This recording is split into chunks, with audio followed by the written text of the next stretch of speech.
Buenas noches, estimados participantes. Les saluda la asesora académica Gina Guaitaya del Centro Internacional Público Privado CIP. Agradezco mucho su participación al diplomado Ortopedia y Traumatología en Pequeñas Especies con el módulo Complicaciones y Resolución en Ortopedia y Traumatología en Pequeñas Especies que estará a cargo del ponente Diego Silva. Para el buen desarrollo de la ponencia, se les recomienda que mantengan apagados sus cámaras y micrófonos y para dudas y consultas al finalizar la ponencia. Buenas noches, ponente. Le doy el pase a su ponencia.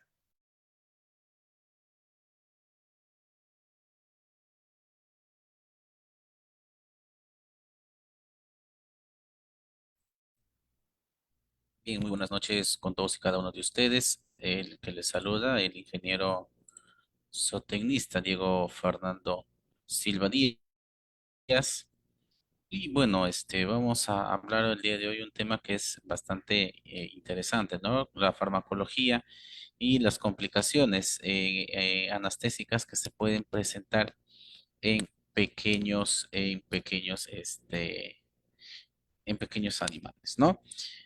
Sabemos que nuestras mascotas hoy en día son parte fundamental de nuestras vidas, ¿no?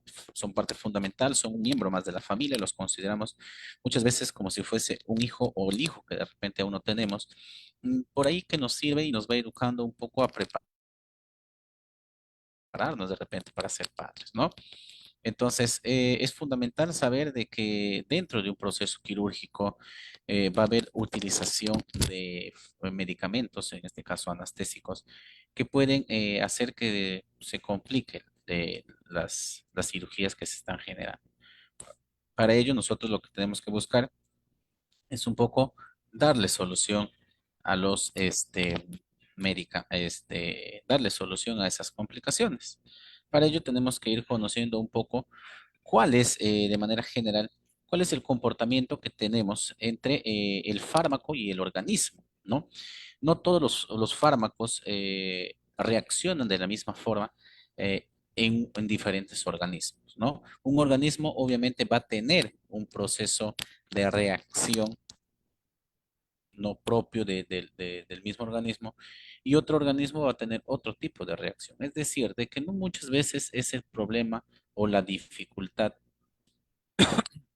no es desde el punto de vista farmacológico. El fármaco está en perfectas condiciones, sino es un poco el organismo, el metabolismo, cómo el animal reacciona o es adverso ante ello. Pero para eso justamente lo que nosotros tenemos que hacer es primero un proceso de farmacocinético en el cual, bueno, se va a producir en este caso un proceso farmacocinético en el cual el organismo se hace al fármaco. Es decir, de que en este caso el organismo se adapta, en este caso, al fármaco que se está utilizando, ¿no? Y lo otro de que vamos a encontrar, el otro proceso que vamos a encontrar es la farmacodinámica, en el cual en este caso el fármaco hace en el organismo, ¿no? Entonces, eso tenemos que tenerlo en consideración. Lo primero vendría a ser que el organismo, cómo reacciona ante un fármaco, ¿no? ¿Cómo reacciona el organismo ante un fármaco? Muchas veces se ha escuchado alergias a ciertos fármacos. Entonces, ¿cómo reacciona el organismo? Si tenemos una reacción, la reacción que nosotros esperamos, obviamente el organismo está reaccionando de manera positiva. Pero si tenemos algo contrario, entonces tendremos que la farmocinética no es, en este caso, positiva, sino pasaría a ser negativa. Lo otro es de que el fármaco hace en el organismo. Entonces, si hablamos en este caso, de un anestésico, normalmente el anestésico vamos a encontrar aquellos que simplemente adormecen al animal, el animal está despierto, simplemente que no tiene reacción, ¿no? No va a tener reacción, no va a poder, porque está actuando el fármaco. Si nosotros vemos que el fármaco cumple esa función, eso quiere decir de que hay un proceso de farmodinámica. Es decir, que el fármaco está funcionando de la manera correcta y obviamente vamos a encontrar una farmacocinética de manera positiva, ¿no? ¿Qué es? Vamos a determinar ya de mejor manera qué es la farmacocinética, ¿no? Es paso del fármaco a través de la membrana, ¿no? Es de la membrana biológica, es la absorción del fármaco, ¿no? La disciplina de la farmacología que estudia el curso temporal de las concentraciones y cantidades de fármacos. ¿Qué procesos vamos a determinar para la evolución temporal, ya sea a nivel de concentración plásmica de los fármacos? La absorción, cómo se absorbe, en qué tiempo se absorbe, la distribución, de igual manera, cómo se está distribuyendo, ¿no? El metabolismo, si el fármaco tiene un metabolismo, cuánto tiempo dura el fármaco dentro del organismo del animal, si pese a que tenemos normalmente para cada fármaco, tenemos una media estimada de utilización, por eso nos presenta el médico veterinario o el especialista en sanidad animal, de lo que te va a generar es te va a dar una receta y te va a decir cada cuánto tiempo, ¿no? Entonces, si nosotros determinamos de que pese a que el fármaco, por ejemplo, nos dice que es cada 24 horas, pero nos damos cuenta de que el metabolismo está siendo un poquito rápido, entonces tenemos que tomar acciones, ¿no? Y finalmente el proceso de eliminación. Todo fármaco ingresa al organismo, cumple su función y luego de haber cumplido su función es expulsado, ¿no? Es eliminado del organismo mediante las excretas. ¿Sí? Eso tenemos que tener en consideración.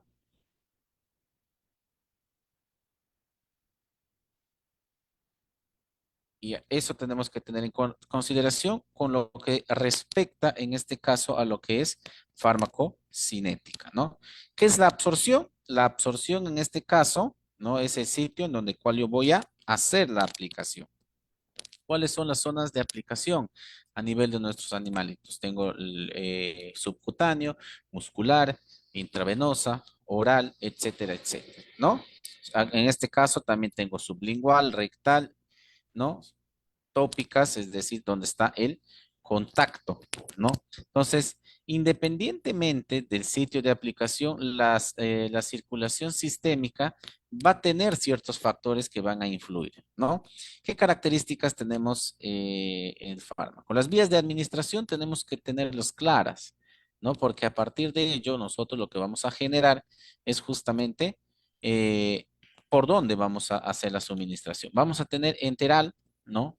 Enteral, que son oral, sublingual, rectal, parental, que van a ser intravenosa, muscular, subcutánea, tópica, entre otros, e incluso hasta por inhalaciones. Vasculares, ¿no? Extravasculares, farmotécnicas, la liberación y disolución. Entonces, esos van a ser las formas en las cuales los vamos a utilizar. Los que utilizamos con mayor frecuencia son los enterales y los parentales. Los vasculares, extravasculares, son muy pocos, ya son en casos extremos, ¿no?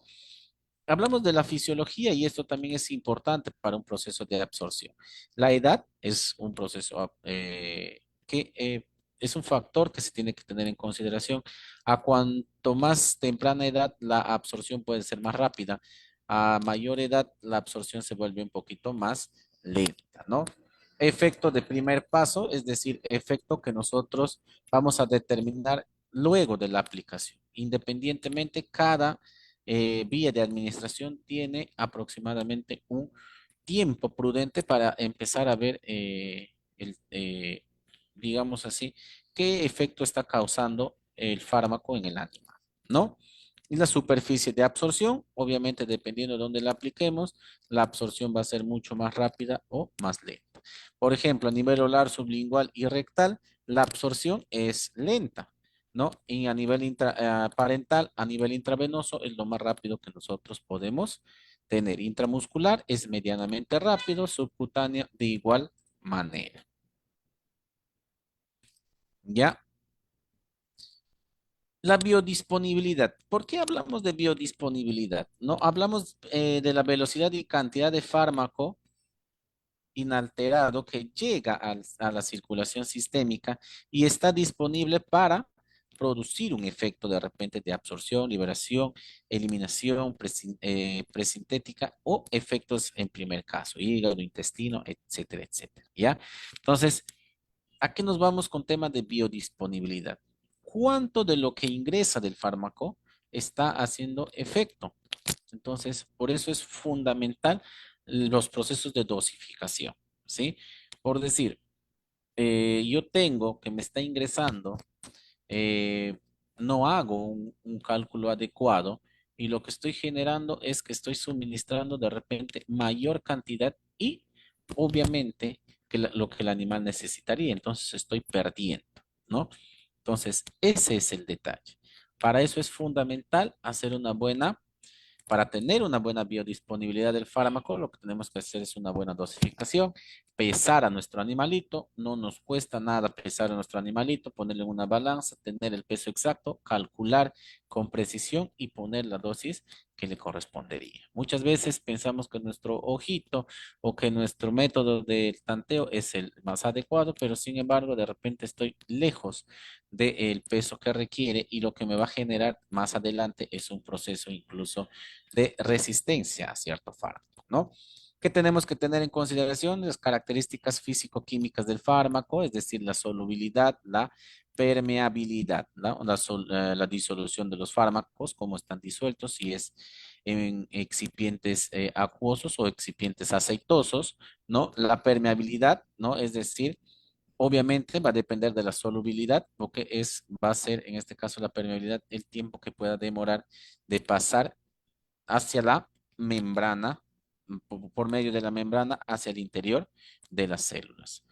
¿Qué vamos a encontrar como formas o preparación de fármacos? Vamos a encontrar liberación inmediata o convencional, liberación retardada, cubierta entérica. En este caso, por ejemplo, la liberación retardada, cuando se trabaja con cubiertas entéricas, muchas veces se trabaja con fines de proteger a nuestro animal, ¿no? Con fines de proteger a nuestro animalito para que de esa manera no se vea afectado algún órgano de manera directa, ¿no? La, la liberación inmediata o convencional son aquellos, obviamente, fármacos que no van a causar ningún tipo de daño y en los cuales se puede utilizar sin ningún tipo de inconveniente. Y la liberación prolongada, ¿no? ¿Hay ventajas y desventajas? Por supuesto que sí. ¿Qué ventajas tenemos? Que el intervalo en este caso es mayor. ¿A qué nos referimos, por ejemplo, con liberación prolongada? A en este caso, sueros, ¿no? Sueros fisiológicos, dextrosa, etcétera, etcétera. Las desventajas es de la viabilidad de la F, ¿no? Es decir, perdón, la variabilidad de la F, en este caso de la frecuencia, ¿no? Distribución, la distribución, ya lo hemos ido viendo, es por vía de suministración, perdón, por vías de administración, ¿no? Vamos a tener tejidos, ya sean blandos y otros, o por medio de la sangre, ¿no? La distribución se va a hacer en la mayoría de los casos a nivel de sangre. Obviamente va a tener que ingresar al torrente sanguíneo. ¿De qué va a depender los procesos de distribución? De las propiedades físico-químicas de los fármacos, ¿no? Las propiedades físico-químicas de los fármacos. ¿Por dónde pueden ingresar más rápido? Lo va, obviamente, las propiedades físico-químicas. La unión de proteínas y plasma puede ayudar en fracciones de liberación, ¿no? O fracciones unidas nos pueden ayudar en los procesos de distribución que sean mucho más rápidas. En el caso de uniones de proteínas tisulares, de igual manera, porque al mismo tiempo al, de que estoy nutriendo, en este caso, a la célula, también estoy ayudando con el fármaco a que se pueda recuperar. Prefusión tisular de la fisiología del animal, la hembra, perdón, la edad, el sexo, si hay un proceso de gestación, cómo se puede encontrar el hígado. De repente es un animalito que está pasando por diversos procesos o diversos tratamientos, entonces cómo están los hígados, el riñón, el corazón, ¿no? Y algunas otras patologías como obesidad, nutrición, shock, deshidratación, hipoxia, entre otros, ¿no? ¿Qué más tenemos que tener en cuenta para los procesos de distribución? ¿ya? Tenemos que tener en cuenta que la distribución, en este caso, ¿ya? Los procesos farmacocinéticos eh, es, en este caso, transportado por la sangre desde el lugar de absorción hasta el órgano diana, es decir, hasta el órgano en donde se va a ejecutar la acción, ¿sí? Eso es fundamental, ¿ya? Eso es fundamental. Tenemos, sí o sí, como les decía, independientemente por donde ingrese, vía oral, vía intramuscular, obviamente la vía intravenosa, que sería la más rápida, ¿no? Todos van a entrar al torrente sanguíneo. Una vez que ingresaron, que ya ingresan al torrente sanguíneo, obviamente la distribución se va a hacer por todo el organismo. Y obviamente el organismo ya sabe y ya está identificado el lugar en donde tiene que ir a actuar el medicamento, por eso es ahí en ese órgano en donde va a actuar, ¿no? O en este caso, en en el lugar en donde queremos que se haga, ¿no? En este caso, el lugar en el que se haga, es decir, en donde se está sufriendo, se sufre el daño, ¿no? Puede ser, eh, puede ser un órgano como tal o en este caso dentro del sistema muscular algún tipo de dificultad que se esté presentando, ¿no? La velocidad ya hemos ido viendo, las propiedades físico-químicas, la afinación de fármacos por moléculas transportadoras, posibilidad de interacción, el flujo sanguíneo, ¿no? Hacia los tejidos, cómo está, ¿no? Factores patológicos como inflamación para nosotros poder determinar y obviamente el tamaño de los órganos. Los órganos de preferencia obviamente tienen que estar dentro de sus parámetros normales, ¿no? ¿Cuál es el metabolismo? ¿Cuál es el metabolismo o la biotransformación que ocurre, ¿no? Tenemos dos fases. En la primera fase nosotros tenemos reacción de oxidación, reducción e hidrólisis que se va a generar ya una vez que eh, el fármaco ha llegado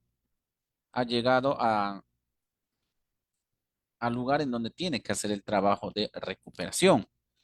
Luego de ahí pasará a aumento de la polaridad de la molécula, es decir, se va a tener que incrementar, va a empezar a hacer ya su trabajo propiamente de recuperación, eliminación, en este caso, de los agentes que estén causando el inconveniente, ¿no? Va a haber un proceso de eliminación y obviamente va a pasar ya, una vez que terminó todo ese proceso, ¿no? Pasarán a ser inactivos o se convertirán menos activos o en su defecto pueden ser más activos, ¿no? Dependiendo obviamente de qué, del metabolismo del animal. En la fase 2 tenemos también, ¿no? Hay un proceso de reacciones de conjugación, es decir, empieza el mismo organismo a reaccionar de manera positiva, obviamente ante la presencia del fármaco, para generar aumento el tamaño de la molécula, ¿no? Para hacer el proceso de eliminación de los agentes que están causando el problema y obviamente vamos a tener el mismo efecto al final. Puede ser inactivo, obviamente si inactivo se va a tener que eliminar. Menos activos se va a quedar en el organismo hasta que termine su proceso de activación y pase a hacerse inactivo y los activos permanecerán de manera que lleguen por los procesos antes mencionados. ¿Ya? Es fundamental conocer el metabolismo hepático porque a partir de allí se darán las reacciones que nosotros esperamos de los fármacos, ¿sí? Entonces, nosotros para conocer si va a haber algún tipo de efecto adverso, nosotros lo que tenemos que saber es que el metabolismo, cómo funciona el metabolismo hepático. Entonces, dentro del metabolismo hepático tenemos la circulación sistémica, es decir, la circulación arterial hepática y obviamente la vena porta. Hay un proceso de purificación, hay un proceso de captación del, del principio activo para ser trasladado hacia los conductos, ¿no? Por medio de la arteria hepática hacemos la distribución del fármaco y por medio de la vena porta ya estamos haciendo en este caso la recuperación de los fármacos inactivos. ¿Qué va a pasar? Va a haber primero una eliminación renal que no va a causar ningún tipo de cambio. Vamos a pasar a un proceso de metabolismo fase uno, fase 2 y un metabolismo, es decir, fase uno más fase 2, ¿no? Lo que ya hemos visto inicialmente acá, ¿no? Esto es lo que se va a producir. Se va a producir primero uno, después el otro, o en su defecto se pueden dar los dos al mismo tiempo. ¿Cómo vamos a hacer esto? La circulación hepática ya obviamente ya no me genera nada, ¿no? ¿Por qué? Porque ahora lo que va a pasar es el proceso de eliminación. Va a pasar por vena hepática, vena cava y finalmente la eliminación hacia la parte renal, ¿no? ¿Con qué finalidad? De ser expulsado finalmente del organismo. ¿Ya? ¿Qué factores pueden modificar el metabolismo de un fármaco? ¿No? Los factores que vamos a encontrar en este caso son factores fisiológicos, la edad, el sexo, ¿no? Como les decía, a menor edad vamos a tener un metabolismo mucho mejor. Conforme va pasando la edad, el metabolismo se va a volver más lento, ¿no? Entonces tenemos que tener eso en claro.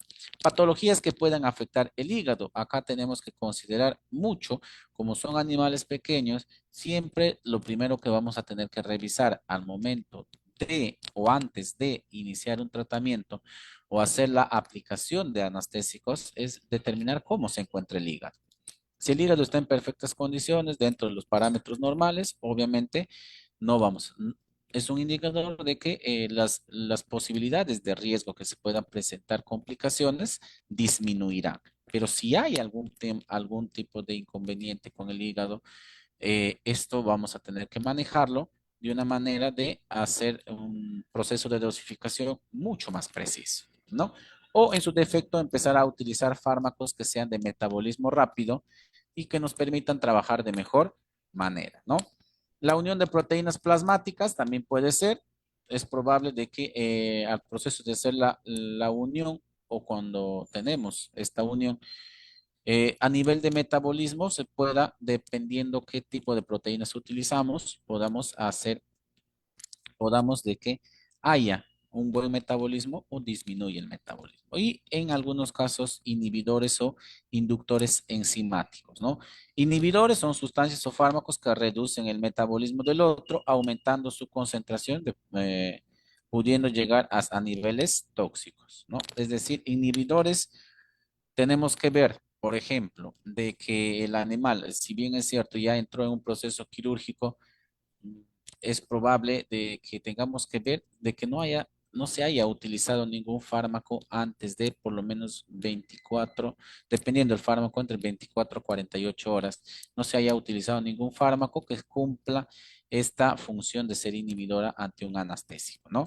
Y inductores en este caso son los que aumentan el metabolismo, es decir, aceleran el metabolismo con la finalidad obviamente de que el metabolito pueda tener una actividad mucho más rápida, ¿no?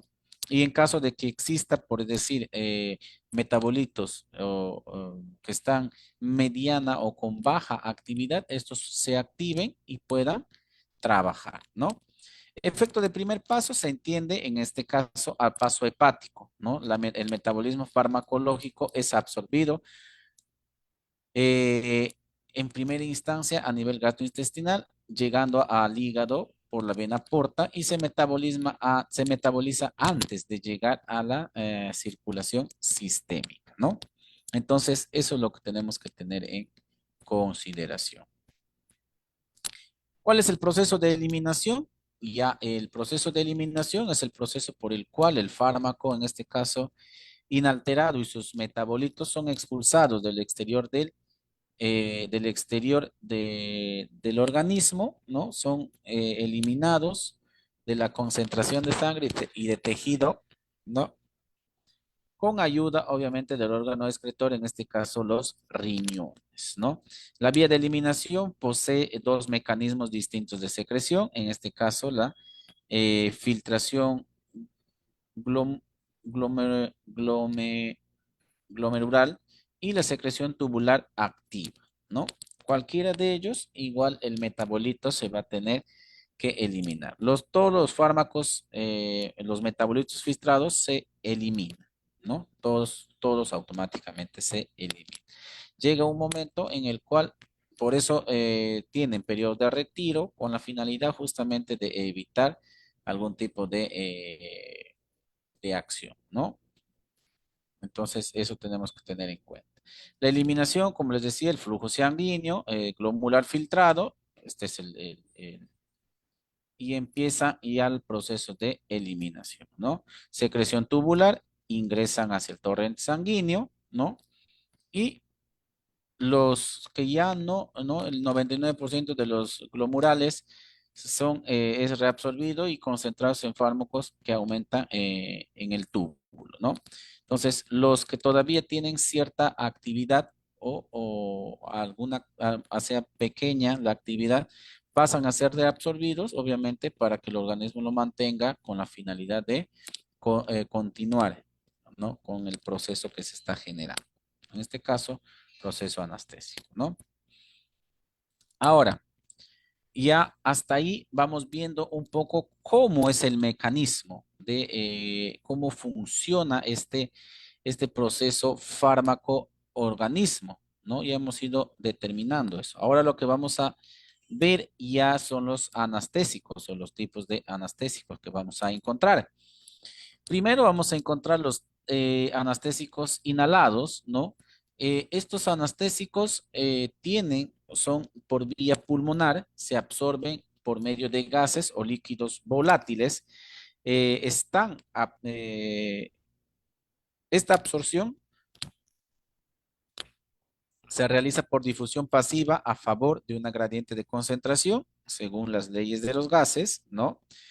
Y pasan hacia los alvéolos. Este mecanismo, obviamente, de acción forma puentes de hidrógeno llamados clatratos con las células del sistema nervioso central, aumentando el volumen a la membrana y disminuyendo su permeabilidad, evitando el intercambio iónico y la conductividad. Bloquea la fosforilación oxidada y la cual reduce la utilización de oxígeno, ¿no? Esta es una de las formas. ¿Qué fármacos vamos a encontrar aquí? Vamos a encontrar el isoflurano, ¿no? El isoflurano. ¿Qué dosis se utiliza? ¿No? El isoflurano, en este caso, es un halógeno no inflamable que causa menos depresión cardíaca, reduce la resistencia periférica con reducción y presión arterial, ¿no? En este caso, para perros y gatos tenemos una composición de 1.3 y 1.6 respectivamente como dosificación. En el caso del sevoflurano, ¿no? En este caso causa vasodilatación y disminuye la presión arterial. No sensibiliza el corazón con la acción de la catecolamina, deprime la respiración y el sistema nervioso central, pero por aumento de perfusión craneal reacciona, reflexiona del músculo esquelético y reduce la perfusión hepática y renal. La dosificación es de 2.3 y 2.6 para perros y para gatos, ¿no? Esto lo tenemos que hacer, ¿no? Esto lo que vamos a hacer es pesar. Cuando hablamos de esto, estamos hablando de que voy a pesar a mi animalito y lo voy a multiplicar por este factor y me va a dar la concentración que voy a utilizar de este producto, ¿no? Anestésicos de inducción o mantenimiento, ¿no? El propa, propafol, ¿no? Acción corta, ausencia de efectos acumulativos, recuperación rápida y tranquila, provoca depresión del sistema nervioso central, incrementa el GABA. Acá sí tenemos ya en este caso la utilización en miligramos por kilogramo de peso vivo, ¿no? De igual manera, lo multiplicamos, pesamos a nuestro animalito y multiplicamos por esto para determinar, ¿no?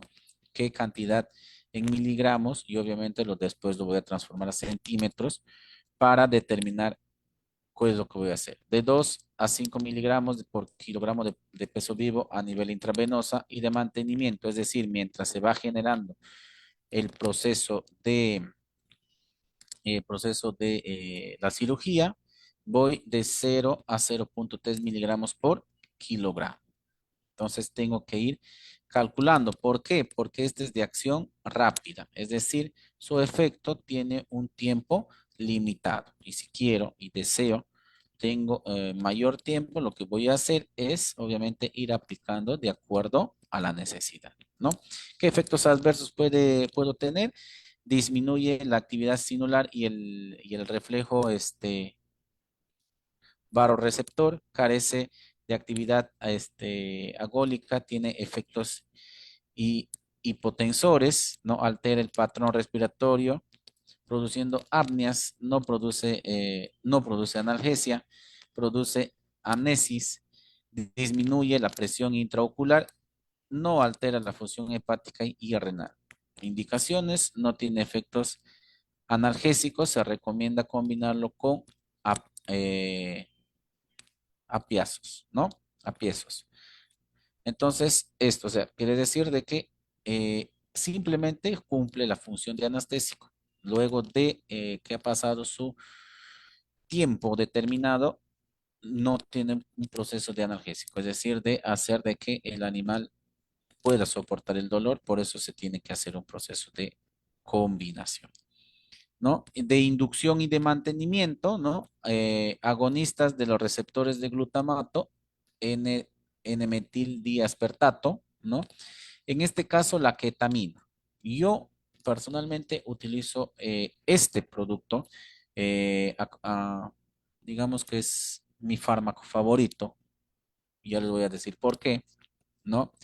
En este caso, bloquea la transmisión neuronal de la serotonina, dopamina, neurofina, ¿ya? Causando una disociación de la actividad del sistema nervioso central. Produce analgesia para los receptores apiezos, ¿ya? En caso de perros, de 5 a 20 miligramos por kilogramo de peso vivo, pueden hacer la utilización intramuscular o subcutánea. En gatos de igual manera, ¿no? Aunque en el caso de la ketamina también se encuentra a nivel intravenoso, pero tenemos que, obviamente, leer la posología del producto y ver si dentro de sus indicaciones está de esa manera, ¿no? Efectos adversos: estimula el sistema cardiovascular con aumento de gasto cardíaco, acelera un poquito digamos, el tema de la presión, ¿no? Perdón, disminuye el proceso de la presión, ¿no? Lo que hace útil en pacientes hipervolémicos. No permite la respuesta ventilatoria ante la hipoxia y no inhibe los reflejos laringeos, faringeos, aumentando la presión intracerebral durante la fase de recuperación. De la anestesia se observa excitación y confusión, ¿no? Esto es un poquito lo que nos puede causar, pero si lo sabemos manejar, lo sabemos dosificar, no vamos a tener ningún tipo de inconveniente. Reduce la resistencia de las vías aéreas, es decir, el animal va a respirar de manera normal, ¿no? En pacientes con problemas que tengan broncoespasmos. Aumenta la salivación, secreción de mucosidades, eso sí, eso es fundamental, ir revisando al animalito mientras se hace el proceso, y la actividad del tono muscular esquelético, ¿no? Se reduce, se relaja, digamos así. Contraindicaciones: no utilizar en pacientes con traumas cráneoencefálicos o por presión intraocular.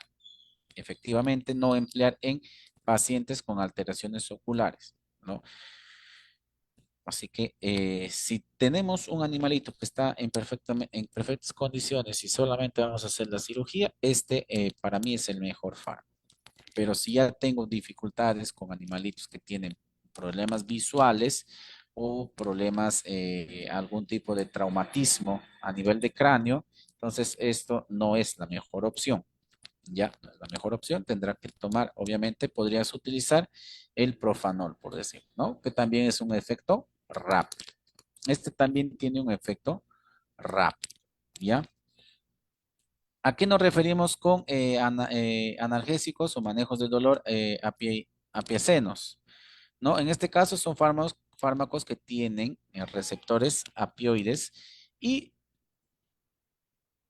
al ser activados producen analgesias sobre el sistema nervioso central, potencializando de esta manera a la acre- a aceprosamina, a la diazepam, silemina, ketamina o triopental, ¿no? Produce, por ejemplo, ¿qué vamos a encontrar? La morfina. La morfina produce un proceso broncoespasmo e hipotensión,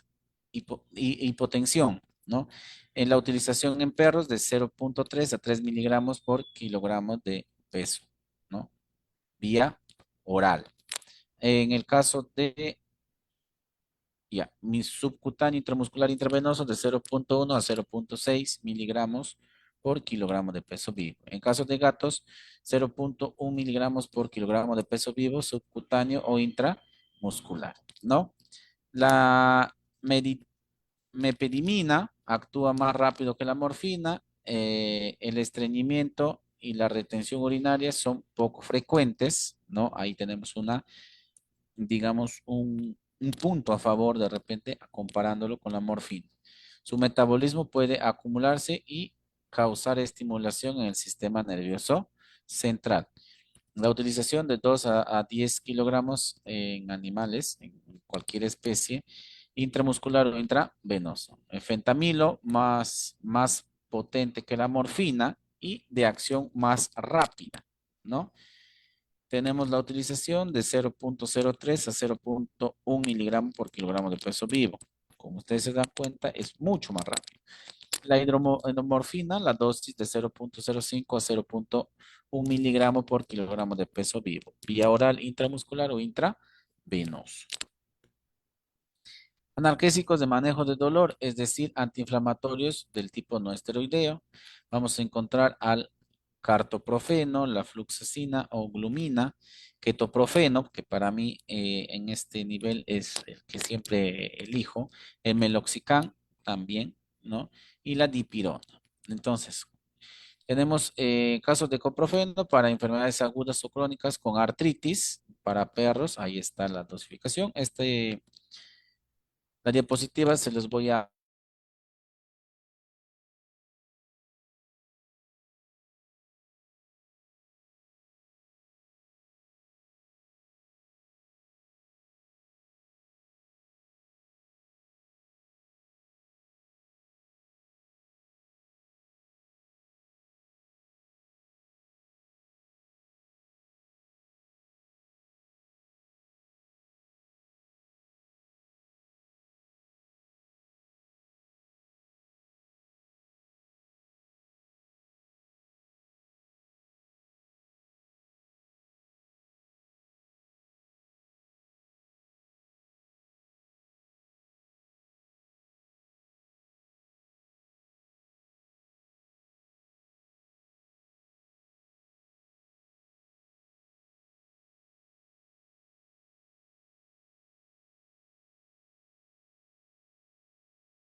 Uy, las disculpas del caso, se me fue el fluido eléctrico.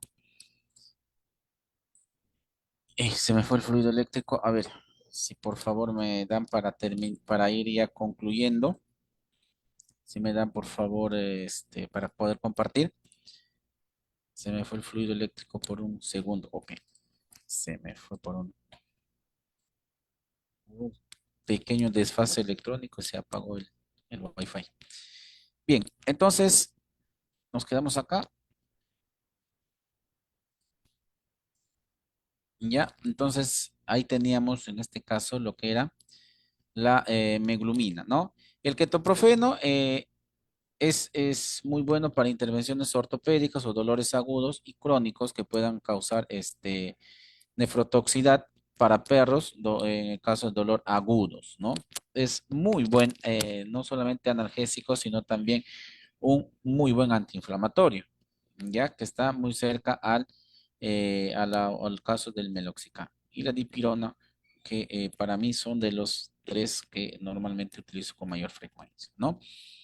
Entonces, de 1 a 2 miligramos por kilogramo de peso vivo intramuscular subcutáneo intravenoso. Para casos de dolores crónicos podemos utilizar de 0,5 a 1 miligramo por kilogramo de peso por 3 días cada 24 horas, ¿no? Caso del meloxicam, es para cualquier tipo de dolor que te pueda causar el perro. Aquí no hay ningún inconveniente.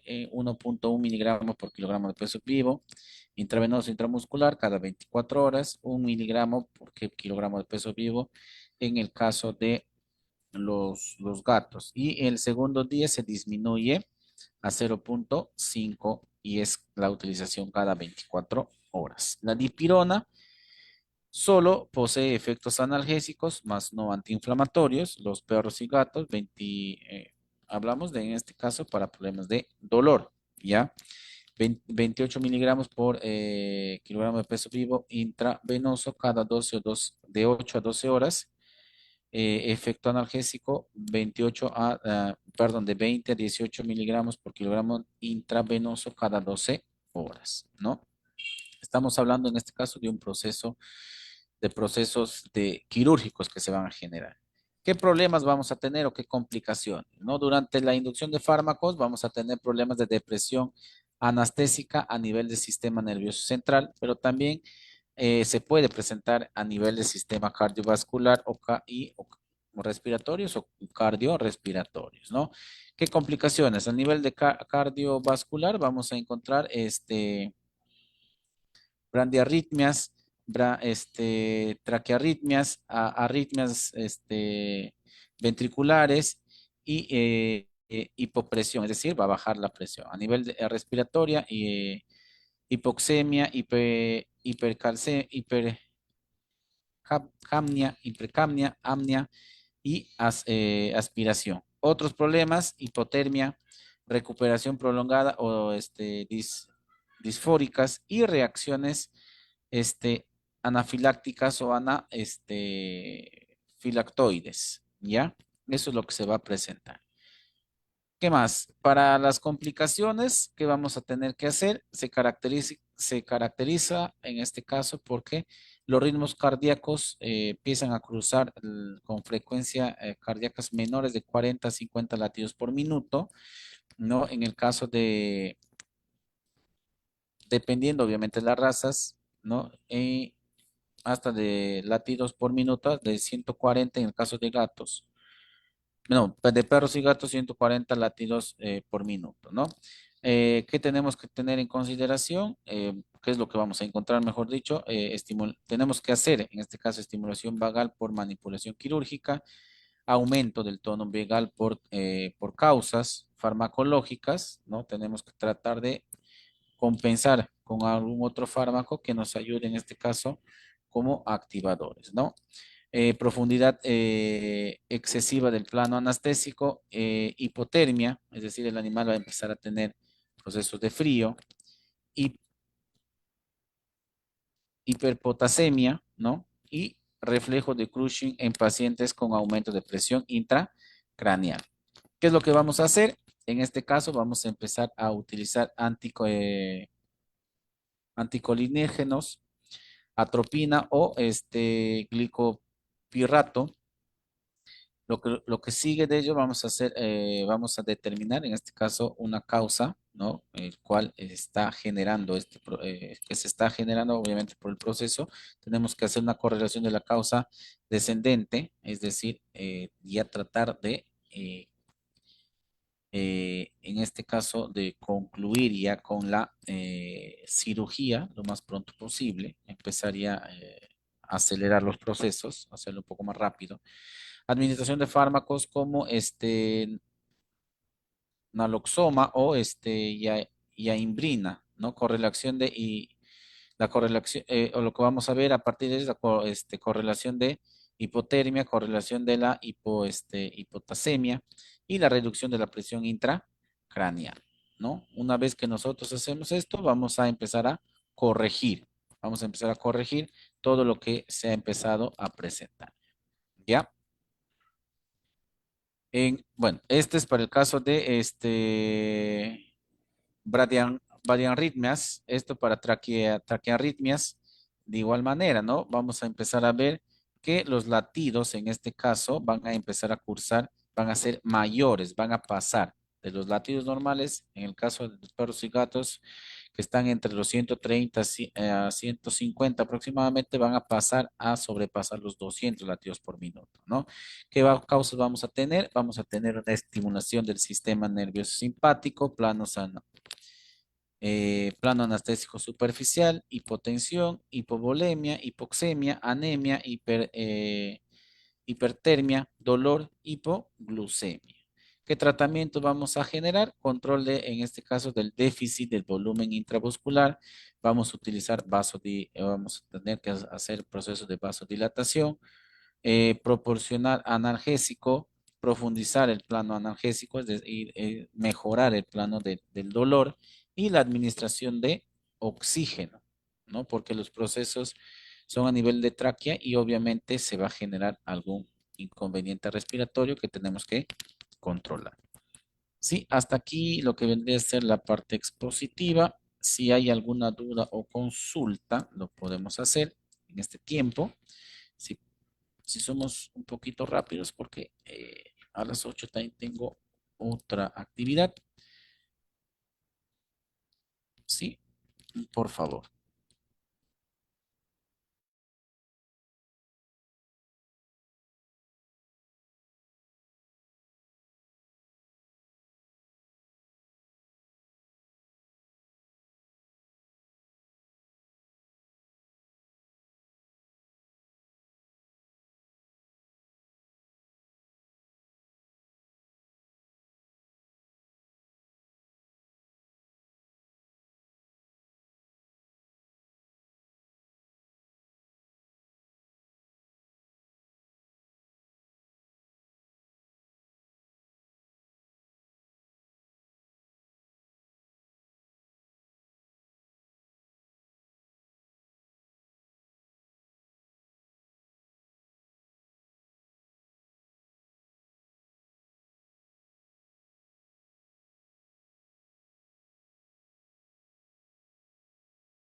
Bien, si no hubiese consultas ni dudas, no me quedaría más que ir agradeciendo en primer lugar a Capacitación Internacional Público y Privado por la oportunidad que me brinda esta noche de poder compartir con ustedes conocimientos, experiencias sobre el tema que vimos el día de hoy, que son farmacología y complicaciones anestésicas en pequeños animales, ¿no? Conmigo será hasta una nueva oportunidad.